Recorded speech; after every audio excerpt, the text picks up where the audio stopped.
So today I'm really excited to be talking to Phil. How are you doing? I'm very well. Thanks for having me. Good. You're very welcome. I really enjoyed reading both your books. I hadn't read them before, but I read them over the last week, which was really lovely. I'm quite a slow reader, so it was really nice to read them. I read them very quickly. So that helps a lot. So I was wondering if you could start off by introducing us to your book, Be Right Back. Yeah. So Be Right Back is the sequel to my book Let's Blurp, which I kind of decided to write because I wanted, I guess, like an aged up version of that sort of Scooby-Doo formula of like friends solving a mystery. And it ended up becoming a mashup between that and like your 90s teen horror sort of thing. But yeah, Be Right Back follows the same characters just over a year after the events of Let's Split Up, and everything's a little bit bigger, a little bit scarier, a little bit bloodier, like most horror sequels should be. Yeah, no, it definitely was a step up in the first book, I would say for sure. I was wondering because the first book of the trilogy, Let's Laugh, was so successful, especially here in the UK, did you feel pressure when it came to making a sequel, especially with the whole sequel curse and everything? Yeah, for sure. Yeah, definitely. I think it's always like a scary. I mean, this is the first sequel I've done, but it was like really nerve-wracking. And when I originally signed my deal, I wasn't supposed to be doing a sequel. It was just after the success of the first book. So then I feel like I had this extra pressure. I'm like, okay, I've got to make this worth it.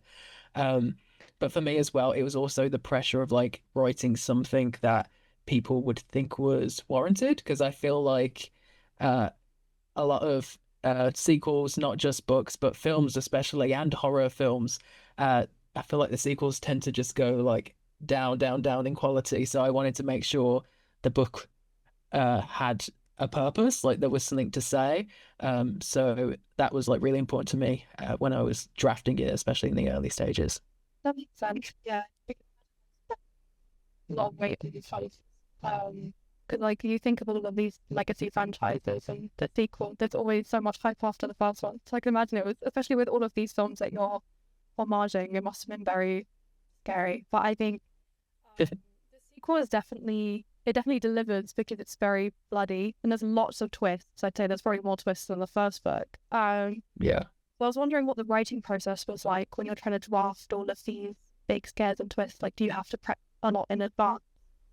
Uh, I never used to. I do now because I have to kind of get everything approved by a publisher, really.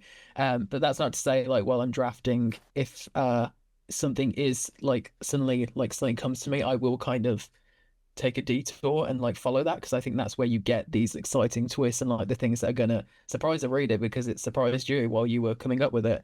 But I do like the whole thing with like the post-it notes on the wall. I have Word documents full of just like info and lore. Like I have whole stuff about like the American school system, because obviously it's very different to us.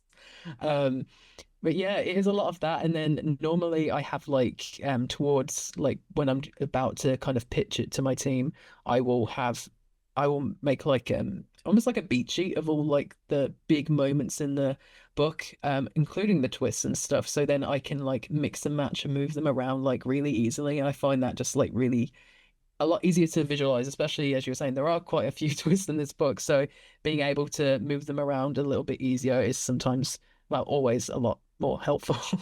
Yeah, no, I got the sense when I was reading it that it's a series where you put in a lot of preparation. That definitely like came across as I was reading both of them. And kind of in that vein, I was wondering, you dedicate at the beginning of Be Right Back the book to the readers who are always guessing the ending. I was wondering what's the secret to like trying to double cross your audience because it must be very difficult. It is really difficult. I think I'm trying to get better at it. And with book three, which we're just finishing up now, I think I've kind of cracked how to do that. Um, I think it's kind of you have to write in a way where you're like constantly thinking about like how you can trick the reader into thinking something else, whether that is uh how a character's acting and then trying to think of another explanation for this while also trying to stay true to the story. And it's a lot of back and forth, which then gets really confusing for you. And honestly, I feel like the more confused you are writing it, probably is the more confused they'll be reading it. But then there's that like, oh, I've got to make sure that when they read it back, it makes sense now. So it's like a double-edged sword. It's really fun. It can be really stressful at times. I did see a thing recently. I want to say it was Agatha Christie who actually started writing a book, a mystery even, with the idea of who the perpetrator is going to be, but then halfway through she even changed it in her mind. So like doing that, it kind of I don't know how it works, but I feel like that might be a good technique. I might have to try it one day, but we'll see. But it's a lot of back and forth, and I think that's one thing when it comes to any sort of media is that people are gonna work it out anyway, and I think I've accepted that now. No matter how many twists and like how many things I put into it, so like there's only like 10 people it could possibly be. Someone's gonna guess it, you know?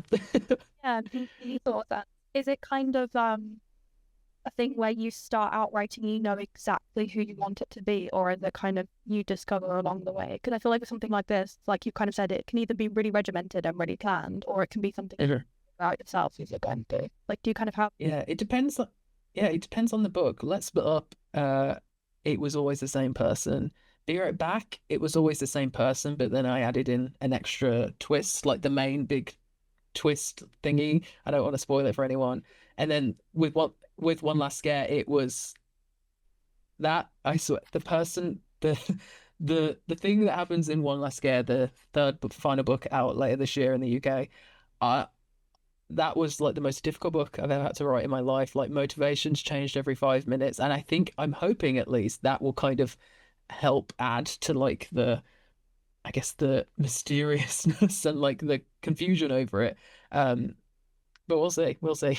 Yeah, no, I think without much away being right back, that's a lot for the final book, which I think will be very intriguing. And I was wondering, you reference a lot of films as kind of like your inspiration, and the characters in the book Yes. reference a lot of films. And I was wondering if you kind of had to curate a little watch list of 3 specific films you would direct your readers to watch before they read Be Right Back, what would they be? Oh. I mean, there's the obvious ones where I've like heavily been inspired by it, so I'm trying to not to think of like the really obvious ones. I think you can't go wrong with any of really like the direct to video Scooby-Doo movies. Like this one has a very much of like a witch's ghost sort of vibe to it. So I'd say that just because I love that film anyway. Um, I would probably say something like You're Next. I think it's one of my favorite slashers ever. It's so brilliant. Um, doesn't really fit with it, but I love it. So why not? And then what else could we say? I feel like maybe something like 13 Ghosts, or Urban Legend. I think, yeah, Urban Legend's probably really fitting for the Be Right Back, actually. Okay, yeah, that makes sense. Um, and kind of away from the horror aspect a little bit, Okay. I really liked was how, alongside all of the scares and stuff, there's a lot of development and growth for your main characters, and one of the major themes of the book is change and growth, no matter how uncomfortable it is. Like you've got, Yes. which is part of that, and then also most of the group are at college. I was wondering why this was important to you to include alongside like the background of all of the horror. Yeah, I mean, I think Let's Split Up especially was a book where, yes, it is like a horror, thriller, a mystery, but it is kind of like a coming of age story at its heart as well. Like they're all trying to new discoveries, new relationships. And I was like, well, the next step to that in the sequel would then be moving away. And that was something that I particularly struggled with when I was finishing school. So I was able to kind of channel my feelings into that. So like Cam, I kind of just like put everything of like my 18-year-old self, 18-year-old self into him. And it was quite therapeutic in a sense. But I think I just kind of think of books that I had when I was like 15, when I guess teens would be reading this, that sort of age. And especially when it comes to like queer representation. It was never anything. I I'm sure there was books, but I never saw them like on the forefront at least. A lot of the queer rapping books were either just like really sad or that was like solely the plot. Like something like Simon versus the Homo sapiens gender love Simon. I love that book, but it's like not what I was trying to do with this. I wanted it just kind of be there while it also in a horror mystery, kind of normalize it. Not that it needs normalizing, you know what I mean? Um, it was just one of those, and it just kind of happened, and I think it worked out. Yeah. No, I picked up when I read Let's Split Up that the the story between Cam and Jonesy wasn't what I really appreciated when I read it was that it didn't feel like this really, really big progression where the whole time they were like, oh, I know how I feel, but I don't want to act on it. Like, I like that you really, really early to say, like, we don't need to do that this time. We don't need to drag it out and make it really dramatic. It was very, like, nice and comfortable, which, Yeah. came through. And also in that split up, you encourage your readers to let you know which of the core four you identify the most with. I was wondering, why this point of connection was so important for your readers. I guess it just kind of goes back to it kind of being a coming of age story at its heart. I think most YA books, when about this age, when you're seeing them go through, I guess, changing points in their lives, like these big, big milestones, um, it's hard not to be a coming of age story. And yeah, it's not, I guess, like the core focus. Um, but I think being in their perspective really helps aid, I guess, that message. And that's kind of one of the reasons I did it. I find being in that first person perspective, being able to change with each character, you get to see how people react. And I guess because of that, in a way, you then can relate to these characters even in a more deeper sense. So you might, and I even rewrote some scenes multiple times to work out which point of view would be more effective in it because you think uh, if it was a Cam point of view, he'd probably crack a joke. If it was a Jonesy point of view, he'd be shitting himself. It was just one of those sort of things, and I think that's just one way that people can really connect. So I just find it really interesting to see which one would you be in that situation. And yeah, I've said it a couple of times, and I think it's just a really interesting like, observation, I guess. Yeah, I really appreciate that. I agree. Like writers' works because I think I always gravitate towards writers who have that in mind, like that sentiment of wanting you to find yourself in one of the characters. Cam is the character identified the most with then. I mean, it sounds cheesy, but I think all of them, like, I mean, of course, I'm the writer. Like, there's a bit of me in all of them. I think realistically, I'm more of a Jonesy in real life. Cam is definitely like his experience with friends moving away in college and trying to deal with what the hell am I going to do with my life. I definitely relate to that, and I feel like most people reading the book probably do as well. Um, yeah, so probably one of the two. But then again, I that your experiences go into every character, you're right? So I'm definitely in Buffy and Amber too.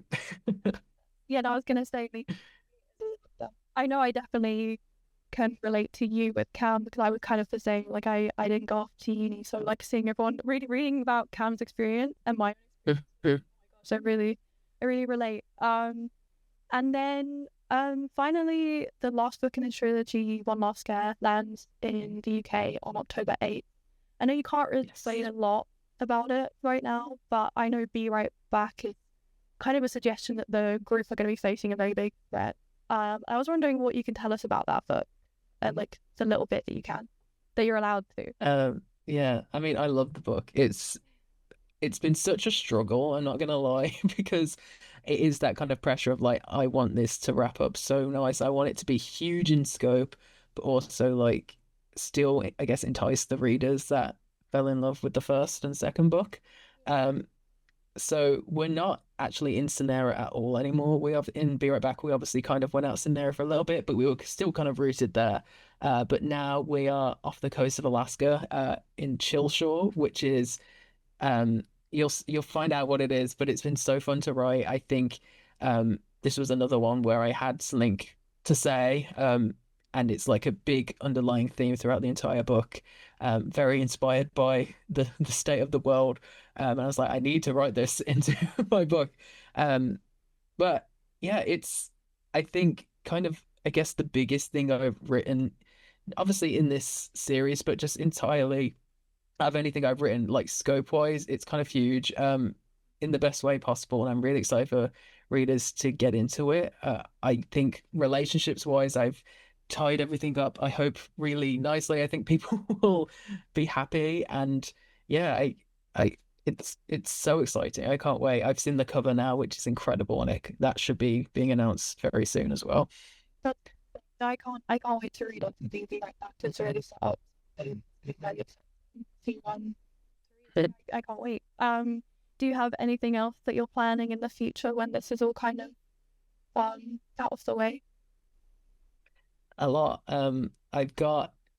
I'll have another book coming out with Scholastic next autumn, which is completely separate, um, which I'm very excited about. I'm just about to start writing that one. And there's something else coming in next year. I cannot share what that is. Very, very secretive, but we're announcing that in the next couple of months. But that's ridiculously different, so I'm very excited to see what people think about that. Yeah, but that's all amazing. And I wish you the best with everything that comes to it. Yeah, thank you. Thank you. Thanks for watching, Super Friends. Check out more videos from across our YouTube channel right here. Make sure to like, subscribe, and share on all your favourite platforms. See you next time.